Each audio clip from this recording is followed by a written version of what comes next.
Audio Jungle.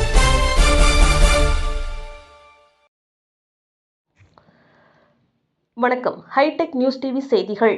Chennai KKV குழுமத்தின் பங்கு சந்தை மதிப்பினை கூட்டுவதற்கு புதிய திட்ட வரைவு வெளியீட்டுக்கான பத்திரிகையாளர் சந்திப்பு சென்னை பத்திரிகையாளர் மன்றத்தில் நடைபெற்றது. இந்த சந்திப்பின் பொழுது கேகேவி குழுமம் வளர்ந்து வந்த வழிகளை பற்றியும் குழுமத்தின் தலைவர் டி.கே. சண்முகம் அவர்கள் தெரிவித்திருப்பதாவது: கேகேவி குழுமம் 1962ஆம் ஆண்டு குழந்தையப்ப முதலியார் மற்றும் வேலு ஆகியோரால் ஒரு சிறிய ஜவுளி கடையாக மதுரையில் துவங்கப்பட்டது. தாய் நிறுவனத்தின் கேகேவியின் கிளை நிறுவனமான தி சென்னை சில்க்ஸ் என்ற சில்லறை வர்த்தக நிறுவனம் இன்று தமிழகம் முழுவதும் இயங்கி வருகின்றது. தூய்மையான எரிசக்தி பிரிவை கேகேவி ஆக்ரோ பவர்ஸ் லிமிடெட் வழிநடத்துகிறது. இது தமிழ்நாடு முழுவதும் 29.6 மெகாவாட் புதுப்பிக்கத்தக்க எரிசக்தி உற்பத்தி திறனை கொண்டுள்ளது. கேகேவி ஆக்ரோ பவர்ஸின் வலுவான நிதி அடித்தளம் இந்த குழுமத்தின் விரிவாக்க திட்டங்களுக்கு ஆதரவளிக்கிறது.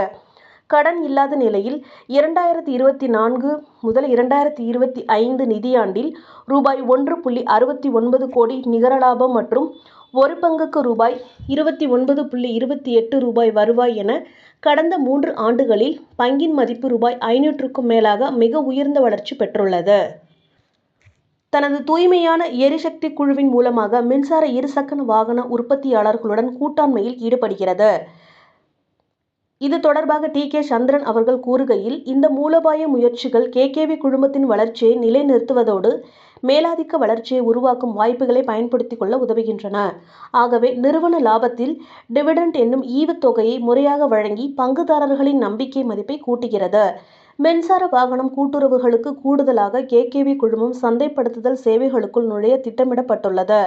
இந்த புதிய பிரிவு ஆற்றல் மிக்க இளம் குழுவால் வழிநடத்தப்படும். இது வாடிக்கையாளர் ஈடுபாட்டிலும் புதிய அணுகுமுறைகளை கொண்டு வரும் என்றும் அவர்கள் தெரிவித்தனர்.